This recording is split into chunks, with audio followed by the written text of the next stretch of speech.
मेरे दोस्तों, मैं अपने इस वीडियो में आपको फिर से आमंत्रित करता हूं और आपका स्वागत करता हूं मेरे मित्रों। और मुझे उम्मीद है कि ये वीडियो आपको बहुत पसंद आएगी। और ये वीडियो शिक्षा के संदर्भ में है और शिक्षा वो किस तरह से महात्मा गांधी ने, हमारे राष्ट्रपिता ने समझाया है, बताया है, उसी की दो चार बातें मैं करूँगा। तो मेरे मित्रों, शिक्षा को लेकर के महात्मा गांधी के जो विचार थे, आज भी उतने ही प्रासंगिक हैं जितना पहले थे। जी देखिए, मॉडर्न इंडिया, आधुनिक भारत के महान क्रांतिकारी विचारक, द ग्रेटेस्ट है ना, रिवॉल्यूशनरी थिंकर गांधी जी का शिक्षा सिद्धांत के क्षेत्र में जो है ना, अमूल्य योगदान है। ठीक है ना, शिक्षा सिद्धांत के क्षेत्र में गांधी जी के शैक्षिक विचारों में क्या क्या दिखता है? आदर्शवाद, प्रकृतिवाद एवं यथार्थवाद का उत्तम समन्वय परिलक्षित होता है। अपने शिक्षा दर्शन के द्वारा ही गांधी जी विश्व में महान शिक्षा मनीषी माने जाते हैं। Doctor M.S. पटेल को तो आप जानते ही हैं। उन्होंने क्या कहा है? उनका शिक्षा दर्शन अपनी योजना में प्रकृतिवादी है, अपने उद्देश्यों में आदर्शवादी है एवं अपनी प्रकृति में प्रयोजनवादी है। क्या बात है ना? ऐसे तो संसार के अधिकांश लोग गांधी जी को एक राजनीतिज्ञ ही मानते हैं। वे एक महान राजनीतिज्ञ थे, परंतु उन्होंने देश की राजनीतिक उन्नति की अपेक्षा सामाजिक उन्नति को अधिक आवश्यक समझा। देखा आपने, गांधी जी जो है, राजनीतिक उन्नति से ज्यादा है ना, सामाजिक उन्नति को ही अधिक आवश्यक समझा। गांधी जी का विश्वास था कि यदि समाज दूषित हो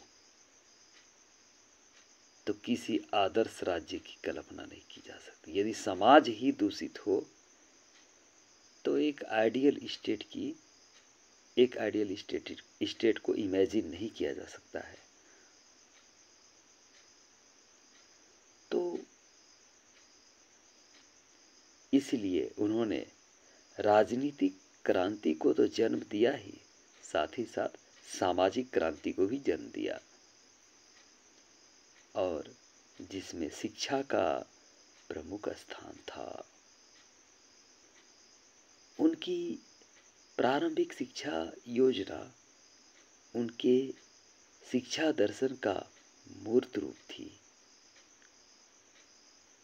इस शिक्षा का उद्देश्य भारतीय जनता के हृदय तथा मन को पवित्र करके एक शोषण विहीन समाज की स्थापना करना था। एक ऐसे समाज की स्थापना करना जिसमें कोई किसी का शोषण ना करे और ना कोई शोषित हो। इस दृष्टि से गांधी जी एक महान शिक्षा शास्त्री थे, एक महान शिक्षा शास्त्री भी थे। आइए हम गांधी जी के शैक्षिक विचारों का एक मूल्यांकन करें।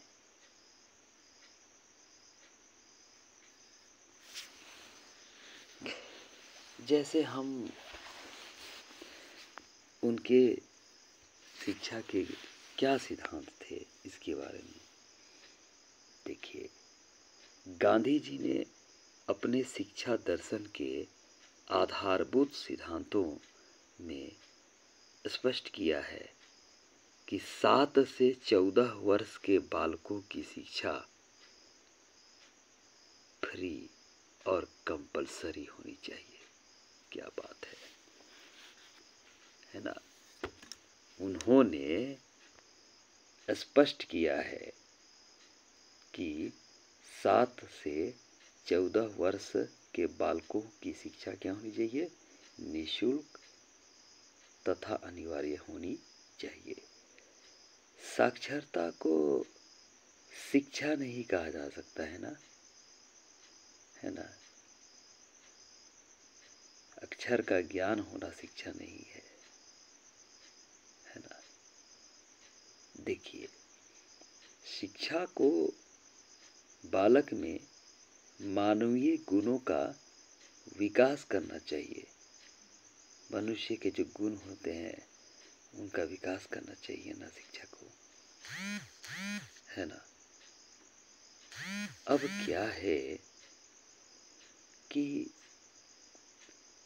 शिक्षा बालक की समस्त शक्तियों का विकास,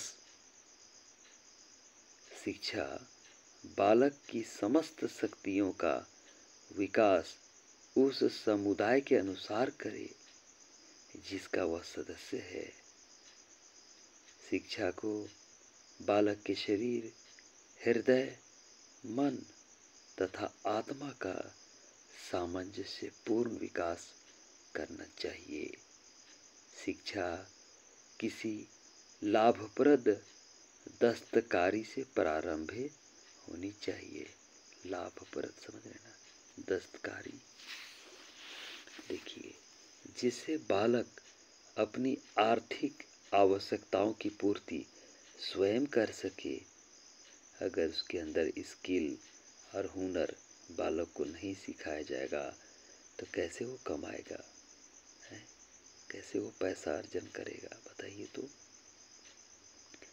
सभी प्रकार की शिक्षा किसी न किसी उत्पादन उद्योग के माध्यम से दी जानी चाहिए तथा इसका उद्योग से सह संबंध स्थापित किया जाना चाहिए। सभी विषयों की शिक्षा किसी स्थानीय उद्योग के माध्यम द्वारा दी जानी चाहिए। देखिए, उद्योग ऐसा हो जिससे बालक को क्रिया द्वारा यानी काम के द्वारा अनुभव प्राप्त हो सके। किसी उद्योग के द्वारा शिक्षा को स्वावलंबी बनना चाहिए। शिक्षा ऐसी होनी चाहिए जिसे प्राप्त करके बालकों को कोई ना कोई रोजगार मिल जाए। स्कूल ऐसा होना चाहिए जहां बालक अनेक प्रकार के प्रयोगों द्वारा नई नई खोजें करता रहे तथा शिक्षा को उपयोगी नागरिकों का निर्माण करना चाहिए। शिक्षा जो है कैसे नागरिक प्रदान करे, उपयोगी नागरिक। अब अगला, शिक्षा का क्या अर्थ है। गांधी के अनुसार, गांधी जी के शब्दों में उन्होंने कहा है, शिक्षा से मेरा तात्पर्य है कि बालक एवं मनुष्य में निहित शक्तियों का शारीरिक, मानसिक एवं आत्मिक विकास सर्वोत्तम रूपेण है। साक्षरता न तो शिक्षा का अंत है और न ही प्रारंभ। यह तो पुरुष एवं स्त्री को शिक्षित करने का साधन मात्र है ना। साक्षरता में समझ रहे हैं ना, साक्षरता से शिक्षा आएगी ना। इस प्रकार स्पष्ट है कि गांधी जी ने लिखने पढ़ने के साधारण ज्ञान को शिक्षा नहीं माना, है ना। उनका कहना था कि व्यक्ति की समग्र शक्तियों के विकास को ही शिक्षा कहा जाएगा। गांधी जी के शब्दों में सच्ची शिक्षा वह है जो बच्चों की आध्यात्मिक, बौद्धिक एवं शारीरिक शंकाओं को उनके अंदर से बाहर की ओर प्रकट करती एवं उत्तेजित करती है। इस प्रकार गांधी जी का दर्शन शिक्षा मानव के समग्र विकास पर बल प्रदान करती है। अब गांधी जी के शिक्षा के कई पक्ष थे, उसके बारे में हम देखेंगे। जन शिक्षा, प्रौढ़ शिक्षा, स्त्री शिक्षा, सह शिक्षा, सेक्स शिक्षा, शारीरिक शिक्षा, भाषा शिक्षा, उच्च शिक्षा, राष्ट्रीय एवं अंतर्राष्ट्रीय शिक्षा, धार्मिक शिक्षा एवं व्यावसायिक शिक्षा के प्रबल समर्थक थे। इन सभी पक्षों पर उन्होंने अपने विचार प्रस्तुत किए हैं। जन शिक्षा यानी मास एजुकेशन। जन शिक्षा के तहत गांधी जी ने विद्यार्थियों एवं समस्त सेवकों को गांव में जाकर ग्रामीणों की क्षमताओं के अनुकूल शिक्षित करने, उन्हें चारित्रिक विकास, स्वस्थ आदतों को सीखने एवं विचारों के अभिव्यक्तिकरण की समुचित शिक्षा देने की सलाह दी थी। उनका विचार था कि ऐसी जन शिक्षा द्वारा ही भारत का कल्याण हो सकता है। प्रौढ़ शिक्षा भी गांधी जी की जन शिक्षा का ही एक अंग है। उनका विचार था कि निरक्षरता सबसे बड़ा कलंक है, जिसे शीघ्र ही दूर किया जाना आवश्यक है। गांधी जी का यह भी कहना है कि मैं प्रौढ़ शिक्षा को उस साधारण अर्थ में जैसा हम लोग समझते हैं नहीं समझता हूँ, बल्कि वह तो अभिभावकों की शिक्षा होगी, जिससे वे अधिकाधिक अपने बच्चों के निर्माण में पर्याप्त उत्तरदायित्व निभा सके, है ना। अब स्त्री शिक्षा। गांधी जी स्त्री शिक्षा के प्रबल समर्थक थे। वे स्त्रियों को उचित शिक्षा देकर उन्हें पति की गुड़िया के बजाय समाज में सम्मानित शिक्षित व्यक्ति के रूप में प्रतिष्ठित करना चाहते थे। सह शिक्षा के बारे में गांधी जी का मत था कि सह शिक्षा यानी को एजुकेशन समस्त भारत में प्रचलित होनी चाहिए। उनके अनुसार परिवार में बालक एवं बालिकाओं को स्वतंत्रता पूर्वक एवं समान रूप से विकसित करने का अवसर मिलना चाहिए। यौन शिक्षा। गांधी जी सेक्स शिक्षा पर आधुनिक विचार रखते थे। गांधी जी किशोरों को यौन शिक्षा द्वारा यौन भावना का शोधन एवं उस पर पूर्ण नियंत्रण की शिक्षा देना चाहते थे, है ना। शारीरिक शिक्षा, physical education. Gandhi ji physical education को परम आवश्यक मानते थे। उनका विचार था कि स्वस्थ शरीर में ही स्वस्थ मस्तिष्क विकसित होता है ना, और स्वस्थ मस्तिष्क से शैक्षिक विकास संभव हो पाता है। भाषा। गांधी जी मातृभाषा एवं राष्ट्रभाषा में शिक्षा के समर्थक थे।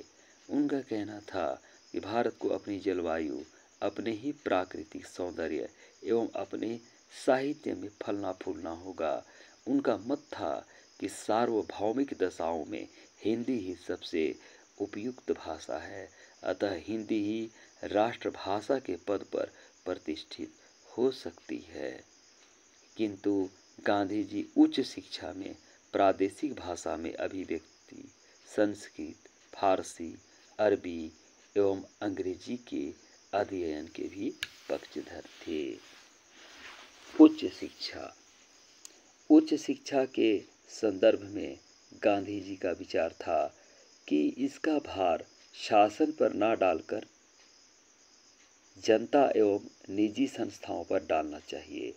उनका मत था कि उच्च शिक्षा का उद्देश्य भारत की विभिन्न संस्कृतियों का समन्वय एवं संश्लेषण करके राष्ट्रीय एकता को सुदृढ़ करना होना चाहिए। वे विदेशी उच्च शिक्षा के बजाय स्वदेशी अनुभवजन्य ज्ञान के पक्षधर थे। उनका मत था कि उच्च शिक्षा के लिए भी मेरी योजना के अंतर्गत अधिक अच्छे पुस्तकालय, उत्तम प्रयोगशालाएं एवं उच्च अनुसंधान केंद्र होंगे। इनमें वैज्ञानिक एवं यांत्रिक विशेषज्ञ काम करेंगे जो दूसरों की नकल ना करके सच्चा शोध करेंगे और जिसका राष्ट्रीय आवश्यकताओं से सीधा संबंध होगा।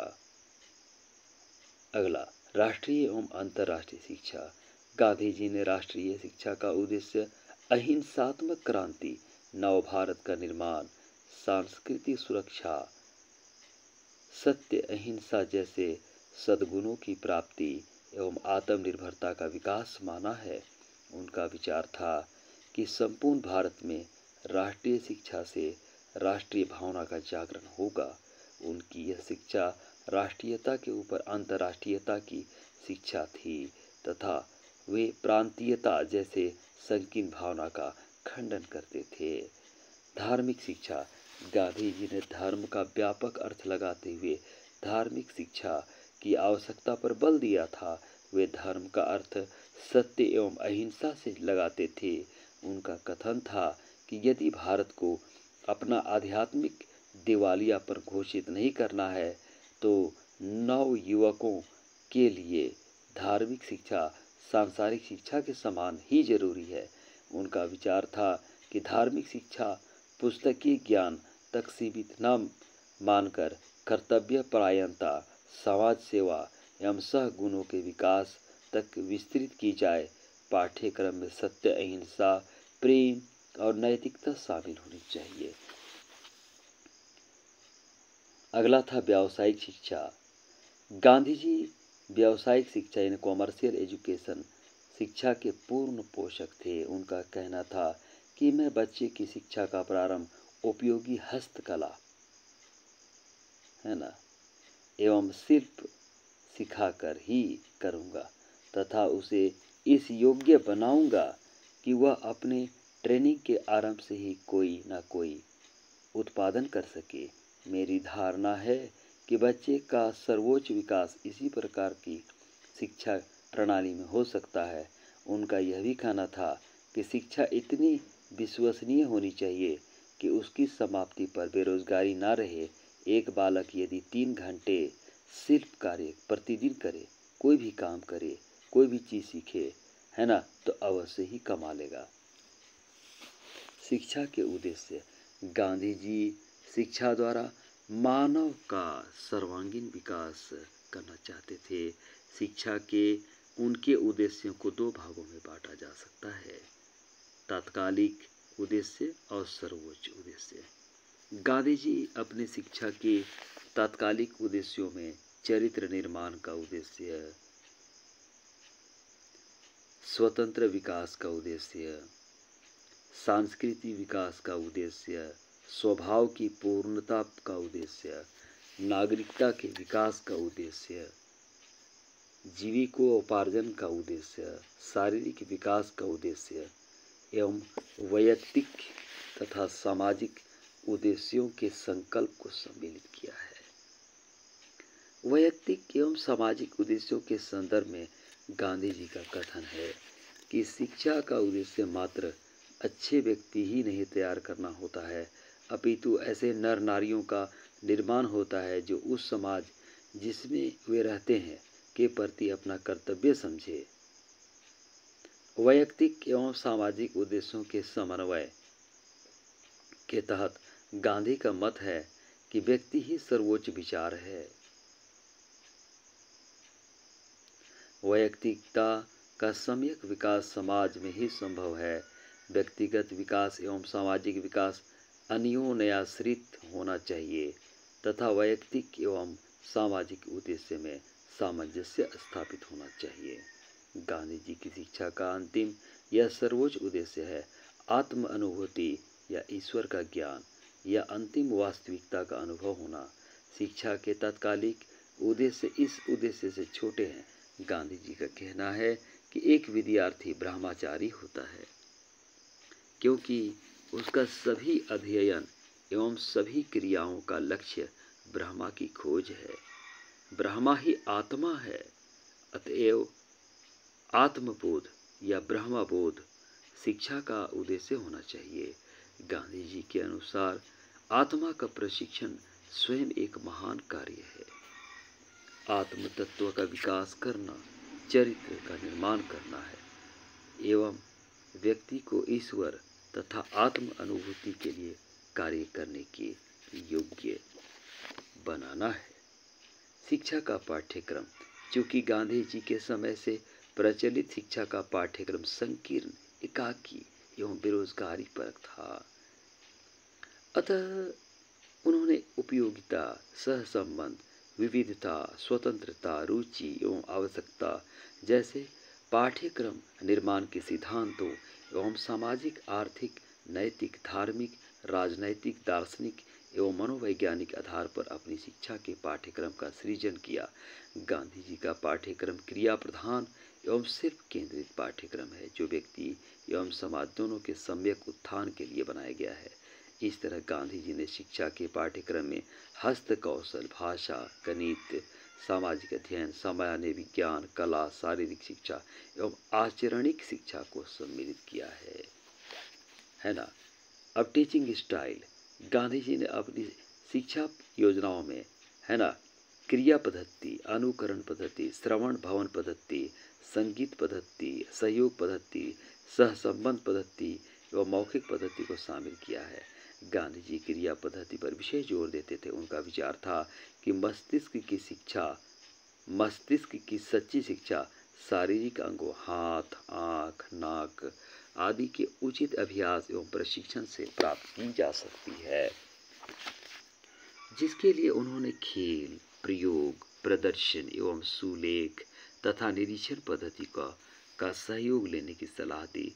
इस तरह गांधी जी ने अनेक मनोवैज्ञानिक शिक्षण पद्धतियों को सम्मिलित किया है।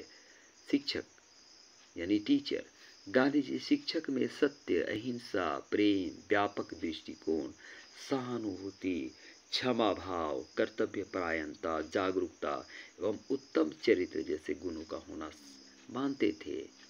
उनका विचार था कि एक अध्यापक को सच्चे गुरु, मित्र, पथ प्रदर्शक एवं सहयोगी के रूप में होना चाहिए। उनका यह भी विचार था कि जब तक शिक्षा में दी जाने वाली बातें अध्यापक के आचरण में नहीं आएगी, विद्यार्थियों पर उनका कोई प्रभाव नहीं पड़ेगा। इसलिए उन्होंने कहा है कि मुझे ऐसे अध्यापक के प्रति दुख होता है जो वाणी से कुछ कहता है और मन में कुछ रखता है। R.N. रंगा के अनुसार गांधी जी के अध्यापक का कार्य एक प्रकाश स्तंभ, एक संकेत बोर्ड, एक संदर्भ पुस्तक, एक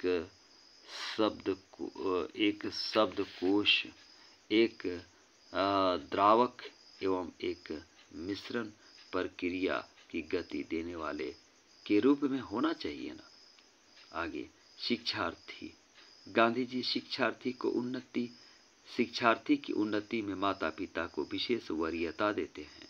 जी, गांधी जी शिक्षार्थी की उन्नति में माता पिता को विशेष वरीयता देते हैं, प्रीफरेंस देते हैं।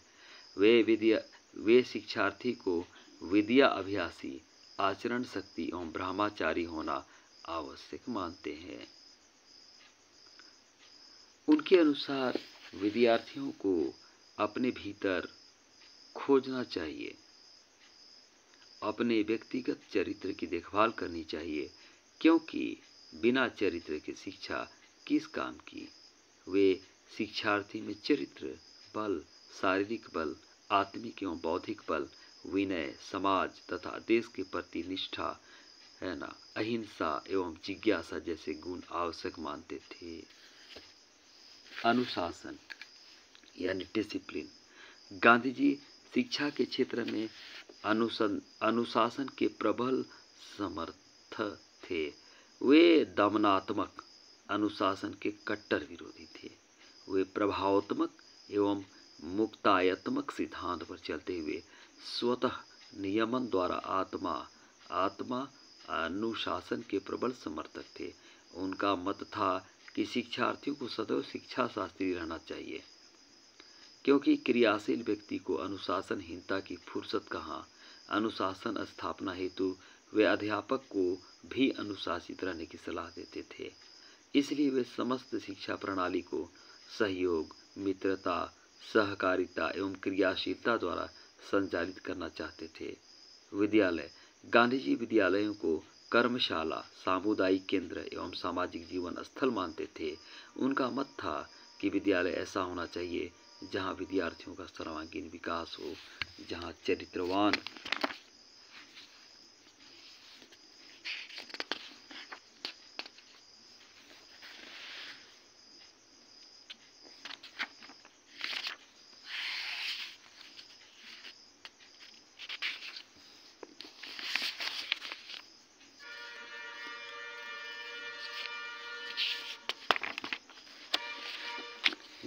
चरित्रवान अध्यापकों एवं शिक्षार्थियों द्वारा अध्ययन अध्यापन हो। उनका मत था कि विद्यालयों को संपूर्ण शिक्षा ऐसी वातावरण में दी जाए जहां शरीर, मन एवं आत्मा का पूर्ण विकास हो। पाठ्य पुस्तकों की बात करते हैं अब हम। गांधी जी विद्यार्थियों पर पाठ्य पुस्तकों का अत्यधिक बोझ लादने की विरोधी थे। उनका विचार था कि छात्र की वास्तविक पाठ्य पुस्तक उसका अध्ययन है।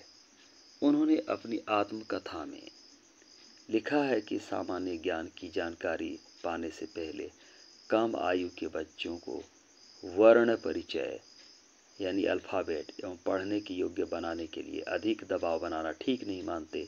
उनके अनुसार ऐसे बच्चे मौखिक शिक्षा को आत्मसात करने के लाभ से वंचित रह जाते हैं। गांधी जी के शैक्षिक योगदान को संक्षिप्त में निम्नांकित रूप से प्रस्तुत किया जा सकता है। जी हाँ, ध्यान से सुनिए।